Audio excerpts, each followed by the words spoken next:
क्या आप जानते हैं कि एक ऐसा सिस्टम आपके बच्चों की जिंदगी पर निगरानी रख सकता है जिसे आप खुद नहीं समझते?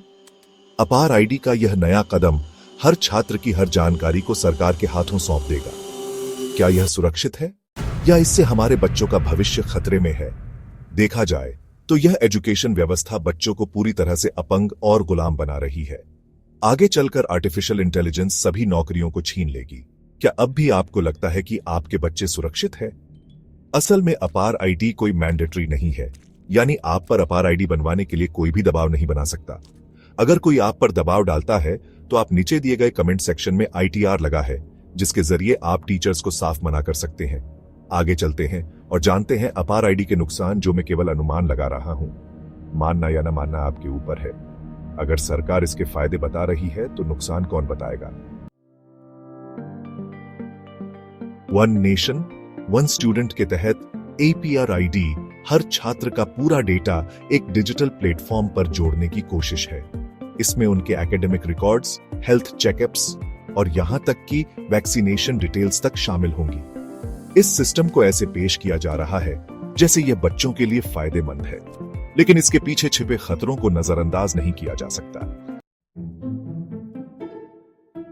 आपके बच्चे की व्यक्तिगत जानकारी जैसे स्वास्थ्य रिकॉर्ड, पढ़ाई की जानकारी और यहां तक कि वैक्सीनेशन डिटेल्स भी एक डिजिटल सिस्टम में जमा होगी।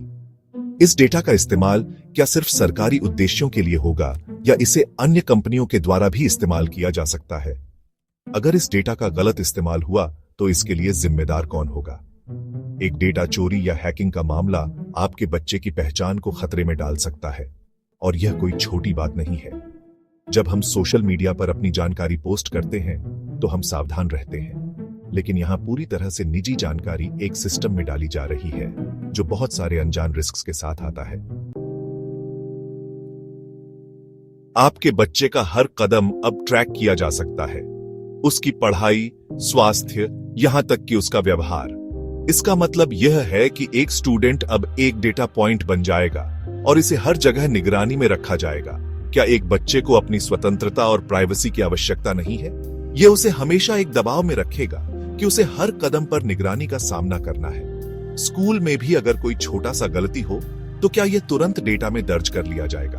अगर वह अच्छा नहीं कर पा रहा है तो क्या उसे एक नीचे वर्ग में डाला जाएगा? इसके कारण बच्चों का मानसिक विकास प्रभावित हो सकता है, क्योंकि उन्हें हमेशा यह डर रहेगा कि उनके बारे में हर जानकारी पब्लिक हो सकती है। सोचिए, अगर आपके बच्चे को कम स्कोर दिया जाए तो वह खुद को कैसे महसूस करेगा? क्या यह उनके आत्मविश्वास को तोड़ नहीं देगा? सोशल क्रेडिट सिस्टम एक ऐसे भेदभाव को बढ़ावा दे सकता है जो बच्चों के मानसिक स्वास्थ्य पर गहरा असर डाल सकता है। बच्चों के लिए उनके स्कोर और सोशल क्रेडिट स्कोर का असर सीधे तौर पर उनके आत्मविश्वास पर पड़ेगा। यह सिस्टम न केवल बच्चों को मानसिक दबाव में डाल सकता है, बल्कि यह समाज में भेदभाव और असमानता भी बढ़ा सकता है। क्या यह सही है कि बच्चों को एक नंबर के आधार पर जज किया जाए, जबकि उनका मानसिक और शारीरिक विकास भी उस उम्र में सही तरीके से नहीं हो पाया होता है? एक डिजिटल सिस्टम हमेशा पूरी तरह से सुरक्षित नहीं हो सकता है। सिस्टम में कोई गड़बड़ी, तकनीकी समस्या या हैकिंग की घटना होने पर बच्चे का डेटा गायब हो सकता है या गलत जानकारी दर्ज हो सकती है।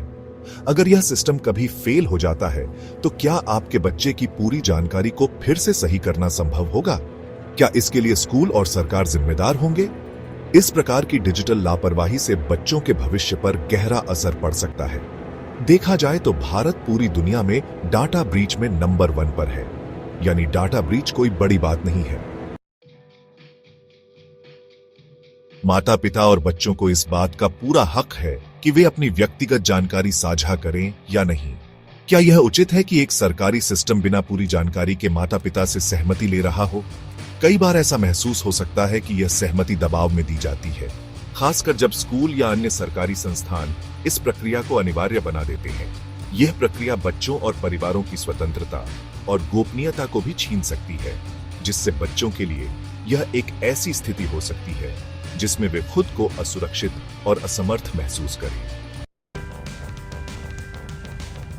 हमारे बच्चों के मानसिक स्वास्थ्य पर यह सिस्टम बड़ा असर डाल सकता है। बच्चों को यह समझने में मुश्किल हो सकती है कि क्यों उनका हर कदम ट्रैक किया जा रहा है। इससे बच्चों में अनावश्यक डर और चिंता पैदा हो सकती है। इस लगातार निगरानी के कारण बच्चों को लगेगा कि उनके ऊपर बहुत अधिक दबाव है। क्या उन्हें अपनी सच्चाई को व्यक्त करने का अवसर मिलेगा, या वे हमेशा यह महसूस करेंगे कि उन्हें सिस्टम की नजर से सही बनना होगा। यह मानसिक तनाव, अकेलापन और असुरक्षा की भावना पैदा कर सकता है। एक और बड़ा खतरा जो इस अपार आईडी सिस्टम से जुड़ा है, वह है इसके कॉन्सेंट फॉर्म पर साइन करने के बाद माता पिता या परिवारों का किसी भी तरह से कानूनी कार्रवाई करने का अधिकार खत्म हो जाना। जब आप कंसेंट फॉर्म पर साइन करते हैं तो आप यह मानते हैं कि अगर भविष्य में डेटा लीक होता है या किसी प्रकार की गलती होती है तो आप इस सिस्टम के खिलाफ कोई शिकायत नहीं कर सकते। यह क्लॉज कई बार बहुत अस्पष्ट होता है और इसके चलते अगर छात्र का व्यक्तिगत डेटा किसी अन्य के हाथों में चला जाता है तो माता पिता या परिवारों को कोई कानूनी अधिकार नहीं मिल पाता। इस स्थिति में अगर किसी गलती या चोरी के कारण नुकसान होता है तो परिवार को न्याय मिलने की संभावना बहुत कम हो सकती है। क्या यह सही है कि हमें बिना पूरी जानकारी के अपने बच्चों के भविष्य को इस तरह से जोखिम में डालना चाहिए? क्या हम अपने बच्चों का भविष्य एक ऐसी प्रणाली के हवाले कर रहे हैं जिसे हम पूरी तरह से समझ नहीं पा रहे हैं? क्या यह सही है कि बच्चों के निजी डेटा को इस प्रकार से एक सिस्टम में डाला जाए जिससे उनका हर कदम ट्रैक किया जाए? क्या आपको लगता है कि इस सिस्टम के साथ बच्चों का मानसिक स्वास्थ्य ठीक रहेगा या उन्हें निरंतर दबाव और तनाव का सामना करना पड़ेगा? हमें आपके विचारों का इंतजार है। इस वीडियो को अपने परिवार और दोस्तों के साथ शेयर करें ताकि और लोग भी जागरूक हो सकें। याद रखें, यह सिर्फ एक पहचान पत्र नहीं है, यह आपके बच्चे का भविष्य है।